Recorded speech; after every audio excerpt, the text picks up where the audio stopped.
One day I was browsing the magazine rack at my local Kmart and happened to be turning through, I think it was EGM at the time. I happened to browse to the back of the magazine where they would show previews of what every Ziff Davis published magazine would have in the next month's issue. To my incredible excitement, I discovered that the next month's issue of the official PlayStation magazine was going to have a playable demo of Metal Gear Solid. If there was one thing I knew for sure, I had to get my hands on that issue. The hype for Metal Gear Solid was massive at the time. I was first introduced to the game's existence through an article and interview in the December 1997 issue of Gamepro Magazine. At the time, I thought I was the only person in the world that even remembered Metal Gear on the NES, and seeing the interview and reading about the game made me super excited to play it. Over the course of the next year, every gaming magazine under the sun was covering Metal Gear Solid as often as possible. This game was everywhere. The hype and excitement for the game was massive,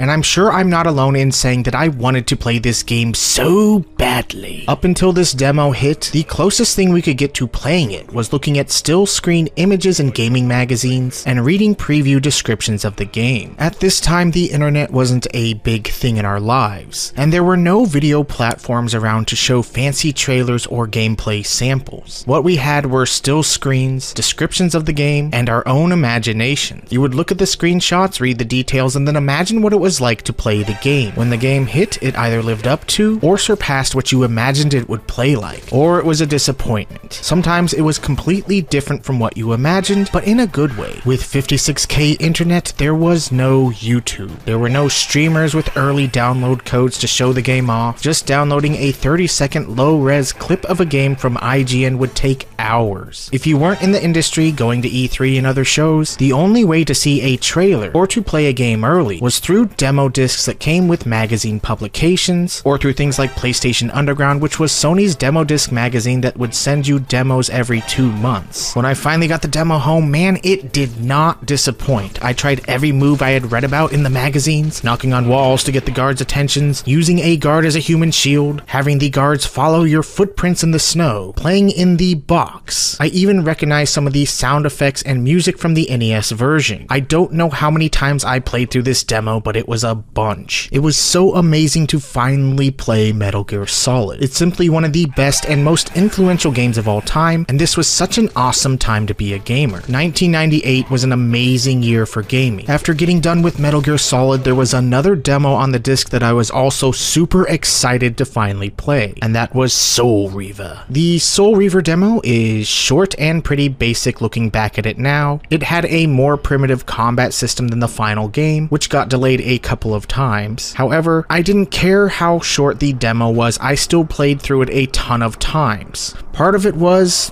while they seem simple looking today, the graphics were mind-blowingly beautiful to me at the time. An incredibly dark atmosphere, detailed visuals, and the smoothness of the movement. To this day, I still say the Gex engine was pound for pound the best looking 3D engine on the PS1. I also found myself trying all the things I read about in the magazines as well, mainly sucking the souls of my enemies and soaring on Raziel's tattered wings to float across the gaps. This game is still one of my favorite PS1 games of all time. Devil Dice was another great addition to the demo. It lets you play through the first line of the puzzle mode and play 3 minutes of endless trial in this demo. Unfortunately, it only shows videos for the multiplayer modes, but doesn't let you play them. I can't recommend Devil Dice or its PS2 sequel Bombastic enough. The only snowboarding game I had played prior to Cool Borders 3 was 1080 on the N64. I had not played Cool Borders or Cool Borders 2 before I played this game. What blew me away about Cool Borders 3 was just how easy and fluid it was to pull off the tricks in the game. If you remember 1080 snowboarding, you basically had to put in a Mortal Kombat style brutality just to do a simple backflip. I was actually pretty amazed on how easy it was to pull off the tricks by comparison. Tony Hawk would eventually come along and make pulling off tricks even more fluid and intuitive, but we were grinding rails and pulling off sweet tricks in Cool Borders long before we were doing it in Tony Hawk. I've enjoyed the Test Drive 5 demo every time I've played it. I don't think I've ever made it to the end of the race though, because it's a pretty unforgiving forgiving game when it comes to hitting the checkpoints on time. I like the Test Drive series on the PS1. It was never a series that was going to take the crown from Need for Speed Hot Pursuit or even San Francisco Rush in the arcades as the best arcade racer, but it was a solid secondary series to play alongside something like Hot Pursuit or High Stakes. A complementary series that was still fun and compelling in its own right. If you ever come across a Test Drive game for cheap on the PS1, it's definitely worth playing. I couldn't get the demo of Ninja to boot up for this footage. It could have something to do with using a PS3 to upscale. So here's footage of the actual game as running on the PS3. I do remember liking this demo, but the controls were tough to get the hang of and the game itself was also super tough. I only finally picked up the final game a few years ago, and sure enough, it's a tough game. I got stuck somewhere, I don't even remember where, and then I just moved on to a different game. Core would do some amazing things with Tomb Raider, and then release decent but mostly average games like Ninja and Fighting Force. The demo, I remember, was one of those demos that the loading bar would actually laugh at you because it took 5 times longer to load than it did to fill the load bar. And when it finally pops you into the demo, it's a surprise. It's like, boom, there's the game. Ninja's an okay game. It's not a classic, but it's also not terrible. It's just somewhere in the middle. NFL Extreme was Sony's attempt at making an NFL Blitz clone, and while Blitz is pure action, Extreme seems a little hampered by adding sim elements into the game. It's just a little bit too simmy. It's not arcadey enough. The gameplay isn't as fast or over the top as Blitz by comparison. Extreme is a more arcadey version of Game Day, but not nearly as fun and arcadey as Blitz. It's not bad by any means, it just doesn't top Blitz by a long shot. Brunswick Circuit Pro Bowling is, well,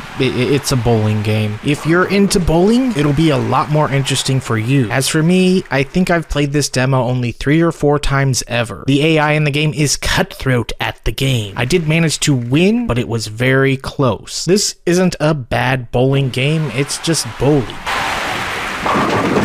As for the video features on the demo, there is a really long epic trailer for Parasite Eve, which I believe I either already owned or was very close to owning at the time this demo came out, but it was still pretty cool to watch. There are also videos for Medieval, NHL 99, Game Day 99, and a long trailer for Heart of Darkness, which is still a game I need to pick up. The trailer made me want to play it in 1998, but I've yet to get around to it. There's also a trailer for Rival Schools, which is what got me interested in playing the game to begin with. I still remember picking Rival Schools up a couple of years later for $20 brand new at my local Walmart. The price was reduced, no doubt, for clearance, which is unfortunate, but that's how it was. The magazine itself has a review for Spyro, which I really didn't care about at the time. I wasn't really into 3D platformers at this time. I played Crash and rented Mario 64, but I didn't play a lot of 3D platformers until later. They gave it a 4 out of 5 discs, or a 4 out of 5 stars, or a 4 out of 5. The issue also has a big feature of Game Day 99 versus Madden 99. They gave the edge to Madden. There's also a review for NFL Blitz, which is what NFL Extreme was trying to copy, and a review for Tales of Destiny, which is still one of my favorite RPGs on the PS1. There's reviews for G Darius, Thunder Force 5, and Heart of Darkness. For you niche gamers out there, there were reviews for Devil Dice, Trap Gunner, and Kula World, which was released as Roll Away in North America. The preview that I find the most interesting in the issue is this preview for StarCon, which is a Star Control sequel which was going to ditch the strategy gameplay of the earlier games for fully 3D spaceflight combat gameplay. It was more akin to Colony Wars than Star Control. However, the game was eventually cancelled. According to the Vaporware feature in the December 2000 issue of Electronic Gaming Monthly, Sean Patton, the lead producer, said that even if it had been the game they wanted to make, they weren't sure if the game would have sold the kind of numbers in order to cover the development costs. He wished they had cancelled the game sooner due to all the work they had already put into it. Overall, I would say this is a good issue of the official PlayStation magazine. I rarely read the official PlayStation magazine because it costs more than other magazines, and I loved my PSM and GamePro. However, the October 1998 issue will always be a legendary issue to me, thanks to the Metal Gear Solid demo. I will never forget playing this game for the first time. It was an awesome time in gaming. 1998, arguably the best year in gaming history. If not the best, then it's definitely up there as one of them.